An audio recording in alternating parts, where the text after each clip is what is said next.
те спяха, но онази нощ небето замлъкна. А Бог не каза нищо.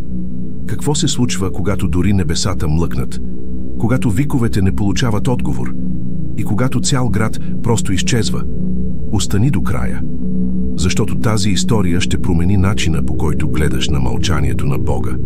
Онази нощ небето не се движеше. Нямаше вятър, нито полъх, нито шум от листа, нито песен на птици. Звездите изглеждаха угаснали отвътре, като очи, които са видели твърде много и са избрали да се затворят. Луната, скрита зад неподвижни облаци, отказваше да хвърли светлина над тази земя. Беше сякаш небето бе престанало да гледа надолу, а долу градът продължаваше както обикновено. Хора вървяха насам-натам, със сърца пълни с гордост и очи, насочени само към себе си. Земя, която някога бе олтар, сега бе сцена на подигравка. Смеховете от кръчмите заглушаваха всякакъв зов към съвестта. Децата танцуваха, докато родителите се опиваха с суета, а светилищата бяха превърнати в украсени руини. Но никой не забелязваше. Никой не осъзнаваше, че небето, онова, което винаги е говорило с гръмотевици и знамения, сега мълчи. Това не беше мълчание на покой, беше мълчание на съд. А онзи, който има духовни уши, разпознава кога Бог спира да говори, защото неговото мълчание крещи по-силно от 1000 гръмотевици. Небето беше мълчаливо, но грехът на града крещеше без спиране. Защото когато хората изгубят страха от Бога, дори олтарите се превръщат в пепел на суетата. Градът вече не знаеше какво е благоговение. Това, което някога беше свято, сега беше повод за подигравка. Свещените имена, които преди се произнасяха с трепет, сега излизаха от устите на народа в смях. Заповедите бяха превърнати в предложения, а истината в нещо относително. В центъра на града стоеше древен олтар, място, което някога бе използвано за искрени жертви, със сълзи и покаяние. Но сега беше просто мръсен камък, прах върху забравена история. Жертвите, които се принасяха в тази земя, бяха други. Принципи се жертваха заради статус, чистота заради удоволствие, справедливост заради удобство. Димът, който се издигаше от този народ, вече не беше тамян. Беше гордост, похот, лъжа, миризма, която нараняваше небето. Те мислеха, че са свободни. Мислеха, че мълчанието на Бога е позволение. Но бяха претеглени ден след ден в тишината. А грехът, като невидим дим, се издигаше. Не пред очите на хората, а пред очите на онзи, който вижда всичко, дори когато никой друг не гледа. Всеки град е имал своето предупреждение. Но не всеки град го е чул.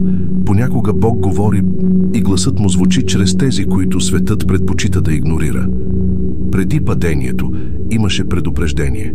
Той нямаше внушителен вид, не носеше фини дрехи, нямаше човешка власт, но гласът му гореше като жарава. Той беше избран от Бога, човек, който предпочиташе пустинята пред комфорта и истината пред аплодисментите. Той говореше по ъглите, със сълзи в очите. Викаше по площадите, дори когато го блъскаха. Влизаше в домовете и оставяше предупреждения надраскани върху забравени пергаменти. Думите му пронизваха като меч, но никой не искаше да слуша. Казваха, че преувеличава, че е фанатик, че времето му е отминало, че посланието му е твърде неудобно, за да бъде от Бога. Затова го изгониха. И когато последното предупреждение отекна по стените, народът отвърна лице. Предпочете да продължи да празнува, да се смее, да търгува, да греши. Като че ли Бог беше твърде далеч, за да се интересува, но липсата на отговор вече беше отговорът. В историята на спасението всеки град, който пренебрегна пророка, пожъна Божието мълчание.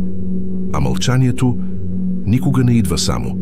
Те танцуваха, докато последната свещ не изгасна. И никой не забеляза, че небето вече не ги гледаше. Защото понякога съдът не идва с гръмотевици. Той пристига по време на празника. Нощта падна като всяка друга. Но имаше нещо различно във въздуха. Улиците бяха пълни. Имаше музика, гласни песни, звън на чаши, сблъскващи се в наздравици, фини дрехи, парфюми, принудени усмивки, криещи дълбоки празноти. Беше ден на празник, тържество посветено на собствените дела, на златото, което бяха натрупали, на реколтите, които наричаха свои, на удоволствието, което бъркаха със свобода. Целият град изглеждаше хипнотизиран. Пияни мъже танцуваха с гордост. Жени издигаха красотата си като трофеи на суетата. Децата имитираха възрастните, докато олтарът, онзи, който някога беше свят, беше пренебрегнат като стара развалина. Тази нощ не беше изказана нито една молитва, нито едно коляно не докосна земята, нито една сълза на покаяние не се стича по лице. Само вино, само смях, само човешки шум, опитващ се да запълни божественото мълчание. Но в духовния свят времето се затваряше. Докато те празнуваха, книгата на съда беше отворена, защото не всеки ден на празник е знак за благословия. Понякога това е просто последното действие, преди вечната тишина. Те мислеха, че са защитени, но онази нощ дори ангелите се отдръпнаха. Защото когато небесата замлъкнат, това е знак, че пазителите вече не са на своите постове.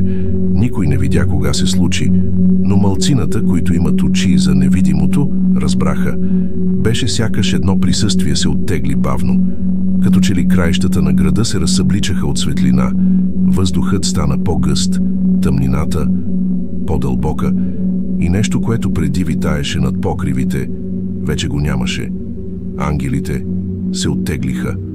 Онези, които някога бяха пазили стените, предотвратили бедствия, осуетили нападения, сега се отдалечаваха в тишина. Не поради липса на сила, а поради по-висша заповед. Вече нямаше молба, нямаше покаяние. Градът беше направил своя избор и Бог със скръб го уважи. В този момент това, което предстоеше, не беше просто физическо. То беше духовно, невидимо за очите, но усетено в кожата, в кръвта, във въздуха. Ангелите си отидоха и с тях си тръгна и последната линия на защита. А народът продължаваше да се усмихва. Като че ли все още беше заобиколен от защита. Като че ли съдът идва само с меч.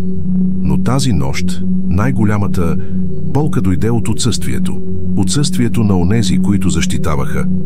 Дори без да бъдат виждани, някой се опита да се моли тази нощ. Но небето не отговори.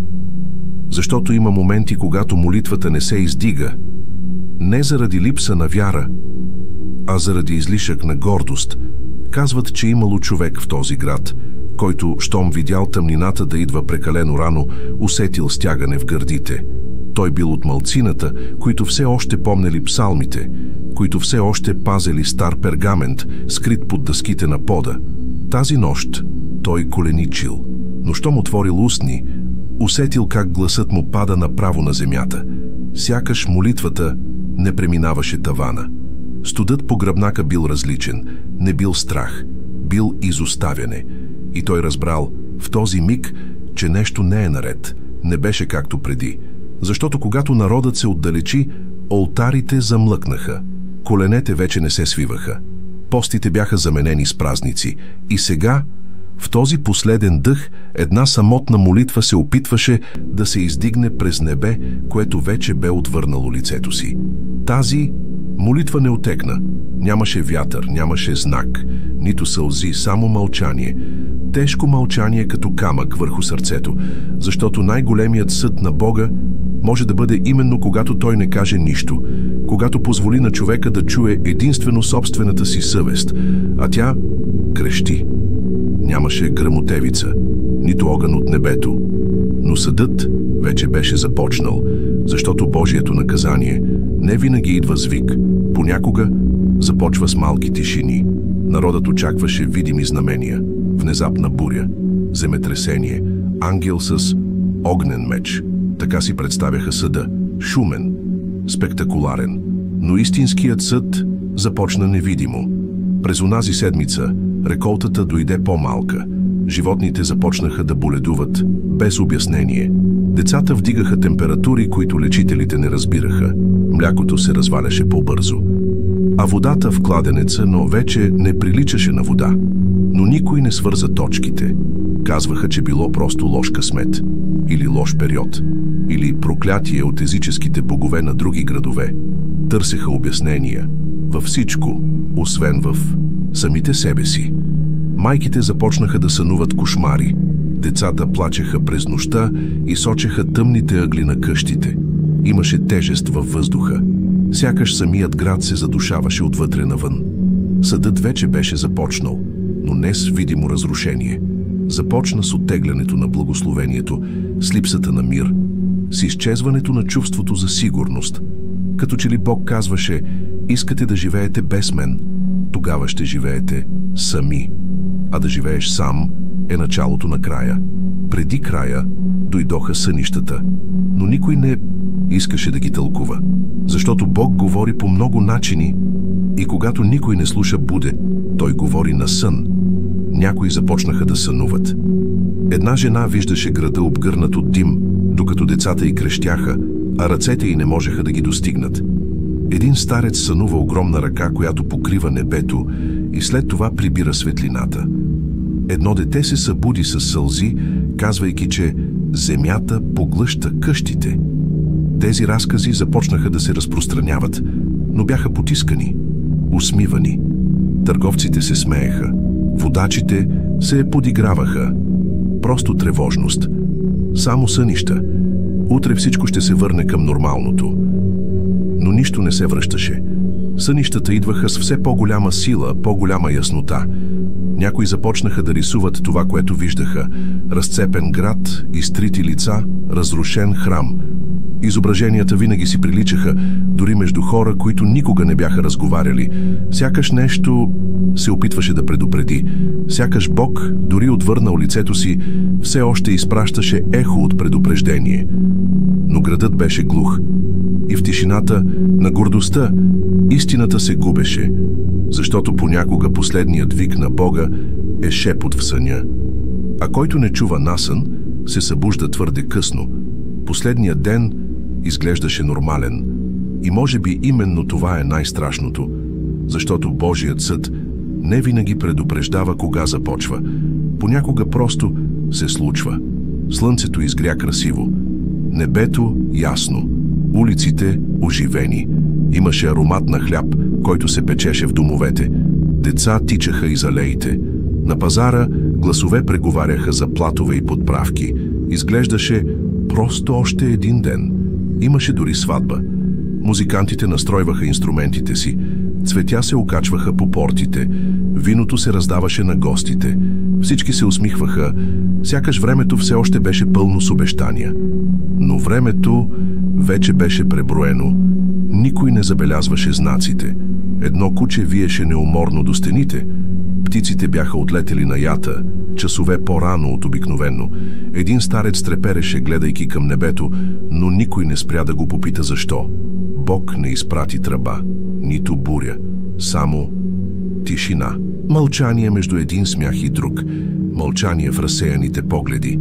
Мълчание в стъпките, които вървяха към ежедневието си, без да подозират, че това ще бъде последният им ден със светлина. Защото най-страшният съд е този, който идва тихомълком, в рутината, в спокойствието. В онова всичко е наред. И когато падна нощта, тя не дойде сама. На следващата сутрин никой не успя да излезе и никой не знаеше кой бе заключил портите. Защото когато Бог затваря врата, понякога е за да защити, но друг път е за да отсъди. Слънцето още не беше изгряло напълно. Първите, които се събудиха, бяха търговците. Обикновено ставаха рано, за да отворят градските порти и да посрещнат пътешественици. Но онзи ден нещо беше различно. Портите бяха заключени. Не отвън, а отвътре. Големите железни резета, които винаги се отваряха при изгрев, бяха здраво застопорени.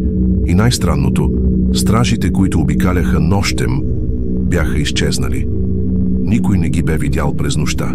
Никой не знаеше къде са. Хората започнаха да се струпват. Тропане, викове, опити за разбиване. Някои се опитаха да се изкатерят.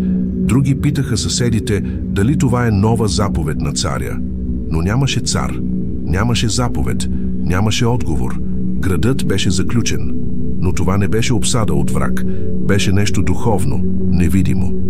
Като че ли градът беше запечатан отвътре, с всичките си грехове. Сякаш времето за бягство бе отминало и сега бе време за жътва. В Библията има моменти, в които Бог затваря врати, за да избави. Но има и други, в които Той затваря, за да съди. И когато хората тропат, викат, блъскат, а небето мълчи, това е знак, че присъдата вече е написана. Нощта падна, но това не беше обикновена нощ. Беше нещо по-страшно, защото има тъмнини, които не идват от залеза, а от самия съд. Денят свърши твърде рано. Около средата на следобеда небето започна да потъмнява. В началото си мислеха, че е тежък облак, после буря, но не заваля. Въздухът не се движеше, нито едно листо не трепна. Като че ли самото време бе спряло и светлината бе започнала да се отдръпва. Фенерите бяха запалени по-рано от обичайното, но пламъкът изглеждаше слаб. Очите трудно се нагаждаха. Усещането беше, че над града е спусната гъста завеса. Не беше обикновен мрак. Беше жив, почти осезаем. Сенките се удължаваха без източник. Отраженията не следваха светлината. Някои казваха, че виждали силуети. Други предпочитаха да не говорят. Най-странното беше, че нямаше звук.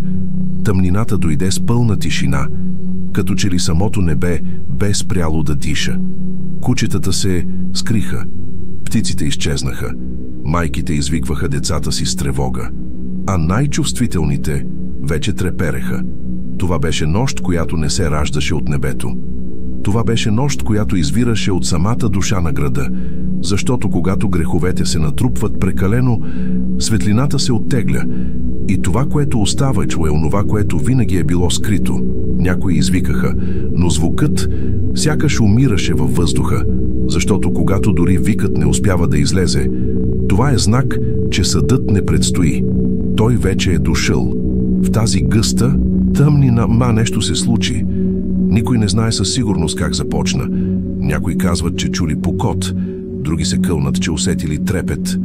Но нямаше експлозия, нито светкавица, нито огън. Имаше само отсъствие. Една жена излезе тичешком по улицата с дете в ръце. Тя крещеше, но гласът й сякаш беше погълнат от тъмнината. Не отекваше, не събуждаше съседите, не викаше помощ. Други тропаха по вратите. Викаха, дряскаха с тенджери, викаха по име. Но беше като да викаш под вода, един по един. Звуците изчезваха. Познатите шумове, стъпки, гласове, стенания, всичко се стопяваше, сякаш някой намаляваше звука на целия свят. Оставаше само учестеното дишане на онези, които още разбираха, че нещо не е наред. Много не е наред. Но дори това спря. Защото съдът, когато идва в пълнота, не крещи, той шепне, а понякога дори това не прави. И когато Бог мълчи, и ангелите отстъпват, и виковете не достигат нагоре, това е защото съдбата вече е запечатана и присъдата изпълнена. Те чакаха изгрева, но изгревът не дойде, защото когато светлината отказва да се върне, това е знак, че нещо е било отнето завинаги. Минаваха часове, и часове, и часове, но небето не се проясняваше. Най-възрастните, свикнали с знаците на природата, гледаха към изтока и чакаха слънцето да освети стените. Така беше всеки ден. Сигурност от древни времена. Надежна рутина. Но в онзи ден не дойде утро. Сякаш времето беше прекъснато. Кокошките не куткодякаха. Петелът не пропя. Студът на нощта не отстъпваше. Очите се изморяваха, опитвайки се да различат някакъв лъч светлина. Но всичко оставаше обвито в полумрак, който не беше нощ, нито утро. Някои се осмеляваха да излязат, но щом прекрачваха прага, казваха, че усещат тежест във въздуха. Сякаш влизаха в друго място. Място, където Бог го няма. И тогава последното мълчание. Нито едно дете не плачеше, нито едно животно не издаваше звук, нито една врата не скърцаше. Сякаш целият град бе погълнат отвътре. Сякаш телата още бяха там, но душите не. Онези, които дойдоха дни по-късно отдалеч, намериха само празнота. Нито една отворена врата, нито един огън, нито един звук и нито един човек. Градът беше изчезнал, но най-страшното е, че дори руини не останаха, за да разкажат историята. Градът изчезна. Но най-ужасяващото е, че никой вече не помни името му. Защото има съдилища толкова пълни, че Бог не унищожава само стените. Той унищожава дори паметта. В старите карти имаше празно място. Някои древни разкази говореха за град между плодородни долини, заобиколен от планини, известен със своята търговия, военна сила и арогантност. Но по новите карти не показват нищо. Сякаш този град никога не е съществувал. Няма граници, няма път, няма следа. И най-странното, самото му име е изтрито от колективната памет. Старците, които се опитваха да си спомнят, се колебаеха. Най-древните книжовници казваха, че са писали за него, но техните копия били повредени, изгорени или просто изчезнали. Сякаш Бог бе казал: след като не пожелахте да си спомняте за мен, тогава и светът няма да си спомня за вас. В Библията има примери за имена, заличени от книгата на живота, но тук беше името на град, изтрито от самата земя. А това, което няма име, няма молитва, няма тъга, няма наследство. Защото когато съдът е абсолютен, дори историята не оцелява. Те си мислеха, че Божието мълчание е забрава, но то беше присъда. Защото когато Бог престане да говори, това е защото вече е решил какво ще направи. В продължение на години този град пренебрегваше Божия глас. Смееше се на пророците, пренебрегваше знаменията. Заменяше истината с удобство. Мислеше, че липсата на наказание е одобрение. Но Бог не забравя. Бог наблюдава и претегля всяко дело. Когато небето замълча, това не беше разсеяност, беше решение, защото Божието мълчание не е отсъствие. То е присъствие под формата на съд. В Писанието виждаме, че преди някои от най-големите наказания Бог спира да говори, спира да изпраща знаци, спира да отговаря, като че ли казва: казах всичко, което трябваше, сега остава само да се изпълни. Това е мълчанието, когато съдията става от стола и присъдата вече е запечатана, а народът, заслепен от собствената си арогантност, вярваше, че Бог се е отказал. Но той не се беше отказал. Той просто беше приключил разговора. И когато Бог приключи, няма повече обжалване. Градът изчезна. Но в безлунни нощи някои казват, че още се чува стенание. Защото когато място бъде осъдено от Бога, дори мълчанието не е пълно. Остава едно ехо, едно предупреждение. За онези, които още са живи, минаха години, поколенията се смениха, царе дойдоха и си отидоха. Но в онази местност никой вече не строеше нищо. Това е избягвана земя. Няма градове, няма насъждения, дори животни не остават дълго. Някои пастири, изгубили се в онези области, разказват странни истории. Казват, че нощем вятърът се променя, че въздухът става по-студен и че се чува нещо като много отдалечен шепот, един вид приглушен плач, име, което се произнася, но никой не го разпознава. Други се кълнат, че са видели сенки, където няма светлина, човешки фигури, неподвижни, винаги с гръб, винаги гледащи в нищото.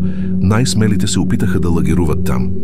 Никой не можа да заспи, защото там нещо още говори. Не с думи, а с атмосфера, с онзи дискомфорт в душата, с тежестта, която сърцето усеща, без да знае защо. Това е ехото на съда, духовната памет на един народ, който пренебрегна предупрежденията и който сега съществува само като предупреждение, защото някои места се изтриват от историята, но остават белязани в духа на времето. Ти слушаш тази история, сякаш е далечна. Но, ами ако беше твоят град? Ами ако знаците вече са тук, а ти си избрал да не ги виждаш?